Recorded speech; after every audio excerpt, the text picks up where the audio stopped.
ಇವತ್ತು ತಗೊಂಡಿದ್ದು ಬಾಳೆಹಣ್ಣು 1.5 ಡಜನ್ ತಗೊಂಡಿದ್ದೀವಿ ಮಧ್ಯಾಹ್ನ. ಈಗ ತಿನ್ನೋಣ ಅಂತ ಬಿಡಿಸಿ ನೋಡಿದರೆ ಹೀಗೆ. ಇದು ಏನಿದು ಇಂಜೆಕ್ಷನ್ ಕೊಟ್ಟಿತ್ತು ಅಂತಾರೋ ಏನು ಹಾಕ್ತಾರೋ, ಇಷ್ಟು ದಿನ ಕೆಮಿಕಲ್ ಹಾಕ್ತಾರೆ ಹಣ್ಣಾಗಕ್ಕೆ ಅಂತ ಇದು ಮಾಡಿದ್ದೀವಿ. ಆದರೆ ಈಗ ನೋಡಿದರೆ ಹಿಂಗೆ ಹೋಲು ಬಿದ್ದರೆ ಏನಿದ್ರ ಕಾರಣ? ಎಲ್ಲರೂ ಸ್ವಲ್ಪ ನೋಡ್ರಿ. ನೀವು ಹಣ್ಣು ತಗೊಳ್ತೀರಿ, ತಿಂದು ಬಿಡ್ತೀರಿ. ಅದು ಸ್ವಲ್ಪ ಬಿಡಿಸಿ ನೋಡಿ ಮಕ್ಕಳಿಗೆ ಕೊಡ್ಬೇಕಾದ್ರೆ ವಿಚಾರ ಮಾಡಿ ಕೊಡ್ರಿ. ಯಾಕಂದರೆ ಈಗಿನ ಕಾಲದಾಗ ಯಾರ್ಯಾರು ಏನೇನು ಮಾಡ್ತಾರಂತ ಹೇಳಕ್ಕೆ ಬರೋಂಗಿಲ್ಲ. ಬೇಕಾದ್ರೆ ಇನ್ನೊಂದು ಮುರಿದು ನೋಡೋಣ ಏನೇನು ಆಗ್ಯಾವ ಅನ್ನೋದು. 50 ರೂಪಾಯಿ ಹೋಗೋದು ದೊಡ್ಡದಲ್ಲ, 50 ರೂಪಾಯಿಗಿಂತ ನಮ್ಮ ಜೀವದೊಳಗೆ ಇದು ನೋಡ್ರಿ. ಇದು ಹಣ್ಣು ಒಳಗೆ ಹಿಂಗೆಲ್ಲ ಆಗುತ್ತಾವ?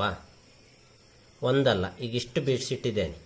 ಇಷ್ಟರ ಒಂದಲ್ಲ 8 ಹಣ್ಣು ಇದರಲ್ಲಿ ನೋಡಿ ಎಲ್ಲ. ಇದು ಮತ್ತೆ ಇದು ನೋಡಿದರೆ ತೆಗೆದು ನೋಡಿದ್ರು ಇದೆ. ಒಂದಲ್ಲ ಒಂದು ಬಾಳೆಹಣ್ಣಲ್ಲೆಲ್ಲ ಎರಡಲ್ಲೆಲ್ಲ ಇದು ನೋಡ್ರಿ. ಇದು ಬಿಡಿಸಿ ನೋಡಿದ್ರೆ ಇದ್ರೊಳಗೆ ಏನೈತಿದೆ ಹಿಂಗಾಗ್ತೈತಿ. ನೀವು ಬಾಳೆಹಣ್ಣು ತಗೊಳ್ತೀರಿ, ತಿಂದು ಬಿಡ್ತೇವೆ. ಯಾರಾದರೂ ಇದು ಕಾಮನ್ ಅದು. ಬಾಳೆಹಣ್ಣು ತೊಗೊಂಡು ಸಿಪ್ಪೆ ತೆಗಿಯೋದು, ತಿನ್ನೋದು. ಏನಾರು ಸ್ವಲ್ಪ ಆಗಿ ತೆಗೆದು ಹಣ್ಣೆಯೋದು ಮತ್ತು ತಿನ್ನೋದು. ಒಂದಾಗಿಲ್ಲ ಬಿಡು, ಏನೋ ಹಂಗೆ ಆಗಂಗಿಲ್ಲ ಬಿಡು ಅಂತ ನಾವು ಹಿಂಗೆ ವಿಚಾರ ಮಾಡ್ತೇವೆ.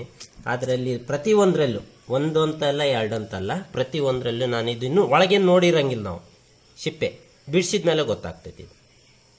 ಈ ಥರ ಬಾಳೆಹಣ್ಣು ಮೊದಲಿಂದನೂ ಆಗ್ತಾವ, ಏನಾಗ್ತಾವ ಇನ್ನು ನೋಡ್ರಿ. ನಾವು ನೋಡೋ ಎಲ್ಲೆಲ್ಲ ಬರೋದಕ್ಕೆ ನೋಡೋಣ. ಇವತ್ತು ತಗೊಂಡು ಬಾಳೆಹಣ್ಣು ತಗೊಳ್ಳೋಣ, ಅದರಲ್ಲಿ ನೀರಲ್ಲ ಅಂತ ವಿಚಾರ ಮಾಡಿದ್ದೀವಿ. ಅದು ಇದು ನೋಡಿದರೆ ಇಲ್ಲಿ ನೋಡ್ರಿ, ಪ್ರತಿಯೊಂದು ಹಣ್ಣು ಏನು ಬಿಡಿಸಿಟ್ಟಿದ್ದೇನಲ್ಲ ಎಲ್ಲ ಕೊನೆ ಇಲ್ಲ ತೆಗೆದಿದ್ದೆ, ಬಿಡಿಸಿ ನೋಡಿದ್ದಿದ್ದು. ನಾವು 50 ರೂಪಾಯಿ ಕೊಟ್ಟು ತಗೊಂಡು ತಿನ್ನೋದು ಅದು ಮಾತು ಬೇರೆ. ಹಿಂಗಾಗಿಬಿಡ್ತು ಅಂದರೆ ಪ್ರತಿಯೊಂದು ಹಣ್ಣು ಇಲ್ಲಿ ನೋಡಿ. ನೀವು ಯಾವುದೇ ಒಂದು ಹಣ್ಣು ಹಂಪಲು ತಗೊಂಡು ತಿನ್ಬೇಕಾದ್ರೆ ಸ್ವಲ್ಪ ವಿಚಾರ ಮಾಡಿರಿ. ಹಣ್ಣು ತಿಂದು ಆರೋಗ್ಯಕ್ಕೆ ಚಲೋ ಆಗೋದಕ್ಕಿಂತ ಕೆಟ್ಟದಾಗದ ಹೋಗ್ತಾ ಐತಿ. ಈಗ ನೋಡ್ರಿ, ಸ್ವಲ್ಪ ವಿಚಾರ ಮಾಡೇ ತಿನ್ನಿರಿ.